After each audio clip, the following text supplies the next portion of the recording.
NPS national pension system पैसे निकालने के लिए नए नियमों के अनुसार 60 वर्ष की आयु पूरी होने पर या रिटायरमेंट के समय कुल फंड का अधिकतम 80% तक एक मुश्त यानी इकट्ठा पैसा निकाला जा सकता है। बची हुई रकम 20% से पेंशन खरीदना जरूरी है। आइए जानते हैं एनपीएस से पैसे निकालने के मुख्य नियम। नियम नंबर 1, रिटायरमेंट पर या 60 वर्ष की आयु में निकासी कैसे करें। नंबर 1, अगर आपका फंड 8 लाख रुपए है तो पूरी राशि एक मुश्त निकाली जा सकती है। इसमें आपको एन्युटी लेना जरूरी नहीं है, यानी कि पेंशन खरीदना बिल्कुल जरूरी नहीं है। नियम नंबर बी, अगर फंड 8 लाख और 12 लाख के बीच है तो अधिकतम 6 लाख तक ही एक मुश्त फंड निकाला जा सकता है। बची हुई राशि का उपयोग पेंशन लेने के लिए आपको करना पड़ेगा। नियम नंबर सी, अगर फंड 12 लाख से अधिक है तो कुल फंड का अधिकतम 80% तक एक मुश्त निकाला जा सकता है और बची हुई 20% राशि अनिवार्य रूप से आपको पेंशन खरीदनी होगी। इसे हम एक उदाहरण से समझते हैं। मान लीजिए आपके पास 15 लाख का फंड है, तो 15 लाख के फंड में 80% आप पैसा इकट्ठा निकाल सकते हैं और 20% आपको पेंशन खरीदनी पड़ेगी।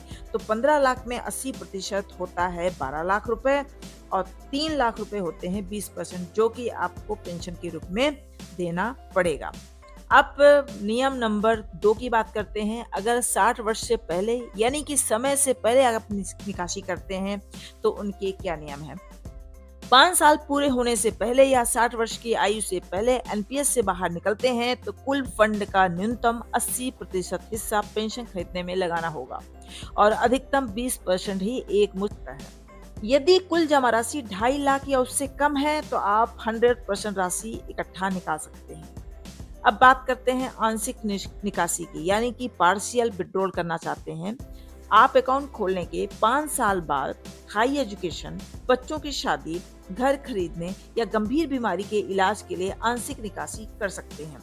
आप अपने द्वारा किए गए कुल योगदान का अधिकतम 25% ही निकाल सकते हैं। पूरी अवधि के दौरान अधिकतम 3 बार ही आंशिक निकासी की जा सकती है। इसे हम उदाहरण से समझते हैं। मान लीजिए आपके पास 10 लाख का फंड है, तो 10 लाख के फंड में 25% होता है 2.5 लाख रुपए, जो कि 2.5 लाख रुपए ही आप आंशिक निकासी के रूप में निकाल सकते हैं। अब रूल नंबर 4 की बात करते हैं। अगर अकाउंट होल्डर की दुर्भाग्यपूर्ण मृत्यु हो जाती है तो नॉमिनी या कानूनी उत्तराधिकारी को ही 100% जमा की हुई राशि इकट्ठा दे दी जाती है।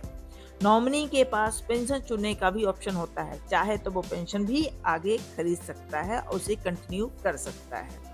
एनपीएस से निकासी के लिए आधिकारिक वेबसाइट के माध्यम से ऑनलाइन आवेदन किया जा सकता है। आप अपने एनपीएस खाते में लॉगिन करके निकासी फॉर्म और आवश्यक डॉक्यूमेंट्स जैसे कि आधार कार्ड, पैन कार्ड, निवास प्रमाण पत्र, बैंक की पासबुक जमा करके प्रक्रिया पूरी कर सकते हैं। ध्यान रहे, ये वीडियो केवल शैक्षिक उद्देश्य से बनाया गया है। निवेश करने के पहले अपने एडवाइजर से एडवाइस जरूर लें। मिलते हैं अगली वीडियो में नई जानकारी के साथ। अगर वीडियो आपको अच्छी लगती है तो लाइक, शेयर, सब्सक्राइब जरूर करें।